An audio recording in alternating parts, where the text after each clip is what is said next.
E aí, já pensou em ganhar muito dinheiro com um canal de corte igual esse daqui que você está assistindo? No primeiro link da descrição temos um aulão para você que quer começar um canal de cortes e faturar muito aqui na internet. Também teremos planilhas que irão te ajudar na hora de organizar a produção do seu canal. Tá esperando o quê? O folclore também diz que o exército de Israel é fodão.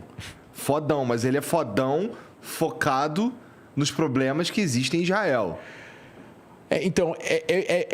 O folclore é que o exército de Israel é muito forte, né? Mas é uma coisa que eu acho que é importante as pessoas saberem. Apesar das pessoas terem orgulho do exército, isso é uma coisa que, para mim, como neto de sobrevivente do Holocausto, que meu avô fugiu, contei aqui, ficou enterrado nu na neve, quase morreu 3 vezes. Veio para o Brasil, conheceu minha avó, casou, teve meu pai e tal, e eu fui para Israel, e eu servi o exército, eu vesti esse uniforme, eu cantei o hino, olhei para a bandeira. Simbolicamente, é muito forte isso, porque é uma guinada de ciclo do mais baixo momento da história do povo para sua ascensão e independência e manutenção da sua segurança e independência, onde as pessoas que tiveram o privilégio de poder fazer parte disso, isso é algo muito forte. Mas, falando agora como um humano, seria muito bom se não precisasse. Tá. Seria muito bom se todo mundo fosse amigo lá, se não precisasse ter armas lá, se não precisasse ter exército, mas assim, isso é meio utópico, mas eu estou falando uma coisa utópica aqui para você. Seria muito bom, hoje em dia, a gente conseguir investir os 25 bilhões de dólares que Israel gasta com defesa, vai gastar 10 e gastar os 15 em outras coisas, hoje em dia. Não posso negar também que talvez a história de Israel, com as suas diversidades, fez Israel se tornar uma potência tecnológica em outros setores, medicina, biologia, química, por causa das necessidades militares. Sim, é verdade. Mas, assim, é desproporcionalmente mais forte, é um exército mais forte da região. Mas eu acho que não é só o poder militar. O mais importante aqui é o poder de inteligência. Israel tem um poder econômico, de 2000 para cá, um boom econômico. Israel crescia 8%, 9% ao ano, com o boom da internet. E aí isso trouxe a Israel uma possibilidade de continuar investindo em defesa, mas diminuir a porcentagem no PIB que gastava. Israel chegou a gastar 20% em defesa. Hoje era o país que mais gastava, Israel e Sudão. Hoje gasta 5%, 4%. Mas ainda assim, valores de bilhões de dólares aumentou, não diminuiu.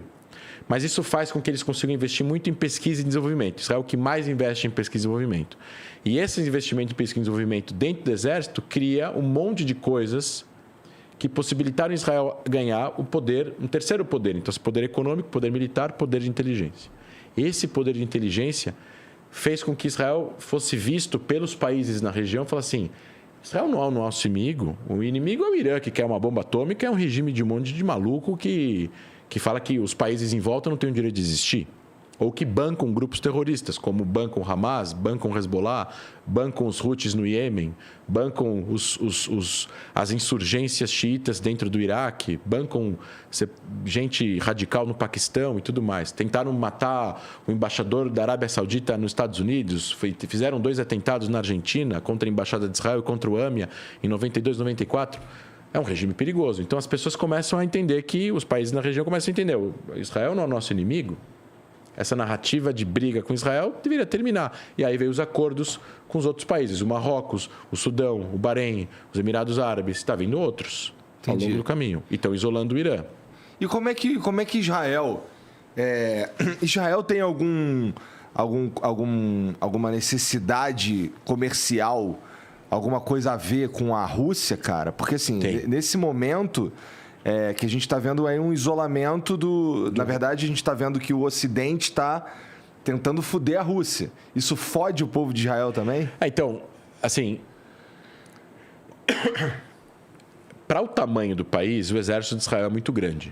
Porque Israel é muito pequena. Né? Então, assim, Israel tem um know-how também muito importante de qualidade, não de quantidade.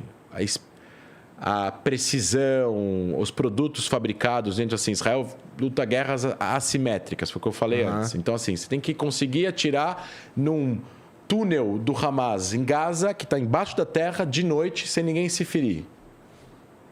Você não pode errar um metro.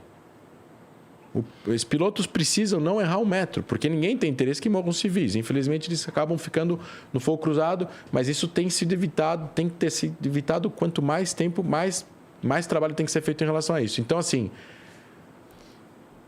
Israel tem uma relação com a Rússia estratégica,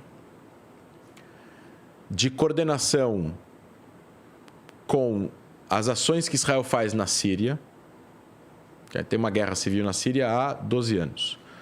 Então, muitos grupos se formaram na Síria, dominam a região. O Irã se aproveitou e trouxe milícias iranianas, das guardas revolucionárias iranianas, para dentro da Síria. Por quê? Porque o Irã está a 1.500 quilômetros de Israel e na Síria eles estão a 150 da fronteira. Então, eles abrem uma base lá e conseguem fazer um ataque contra Israel de 150 quilômetros de distância. Sim. Israel não deixa isso acontecer. Frequentemente, de acordo com os jornais, Israel ataca alvos iranianos na Síria. Só que a Rússia está lá ajudando o governo do Assad a lutar contra o Estado Islâmico. Outro inimigo da Síria e que é inimigo de Israel também, mas que é inimigo da Síria, a Síria é inimiga de Israel. É uma baguncinha. Uma bagunça. Né? E agora, Israel não quer, eventualmente, que os seus ataques possam acarretar num erro de alvo e um ataque a uma força russa. Então, existe uma coordenação. Tá. E essa coordenação é muito importante. Agora, a relação com a Rússia, ela é muito mais antiga.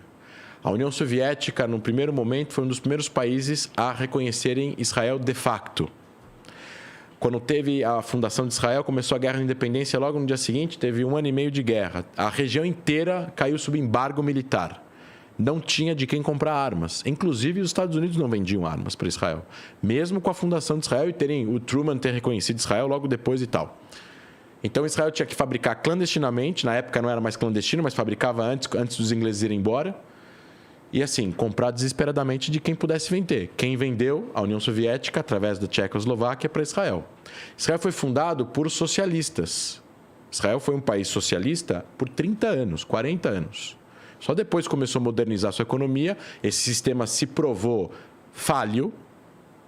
Israel chegou a um momento de hiperinflação na década de 80 e a economia se modernizou.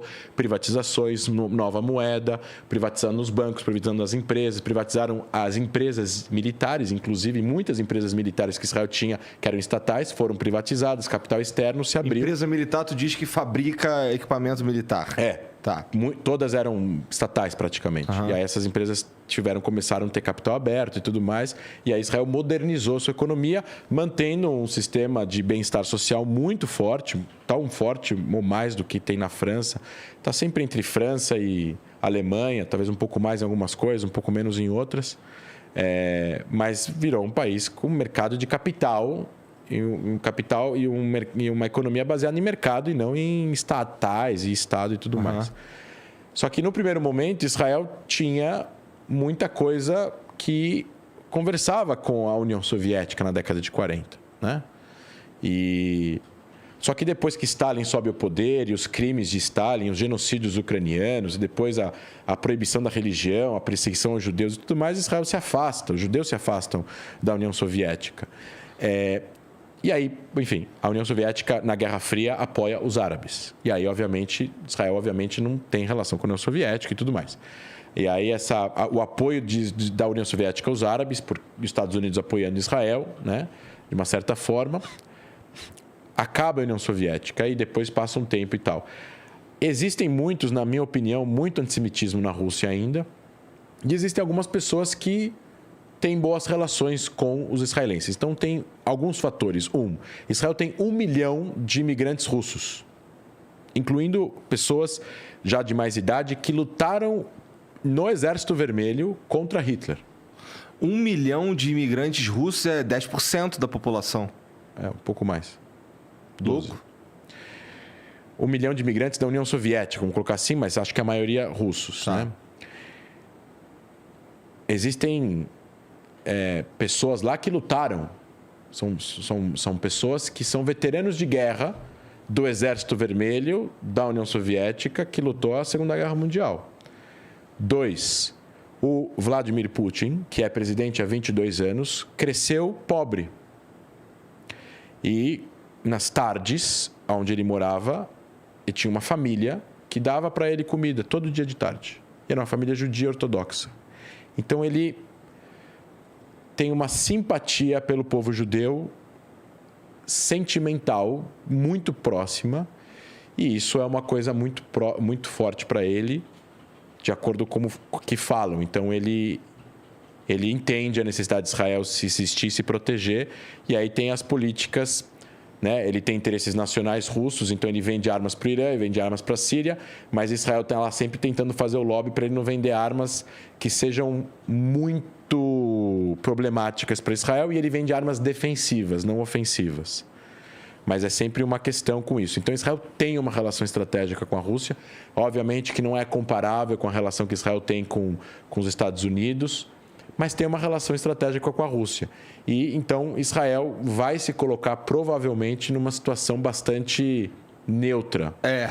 Parece ser o mais inteligente, né? E assim, é que Israel também não é um superpower para poder tomar uma decisão e bancar ela a torto sem assim, a Rússia tem como tomar uma decisão e aguentar as consequências. É uma economia maior que a do Brasil, é uma potência nuclear. Agora, Israel não. Israel precisa ter boas relações com as superpotências. Israel precisa ter boas relações com a China, boas relações com a Rússia e boas relações com os Estados Unidos. É complexo. Mas é a famosa... Cara, tudo em Israel é complicado, né, cara? A famosa frase tem que combinar com os russos antes. Que doideira. Não, mas a língua lá, você escuta russo para lá e para cá, tem jornal russo, tem canal russo. O ministro da Fazenda hoje, Avigdor Lieberman, ele é de Moldova, originalmente, que é uma ex-república soviética. Sim. Ele fala russo. Ele, quando era ministro da Defesa, foi para a Rússia, encontrou com Putin, falaram em russo. Não falaram em hebraico ou inglês. Ele não falou em hebraico e teve um tradutor ao mesmo tempo lá. Ele falou em russo. Então, você acaba criando aí uma relação um pouco mais próxima, né? Por causa da língua também.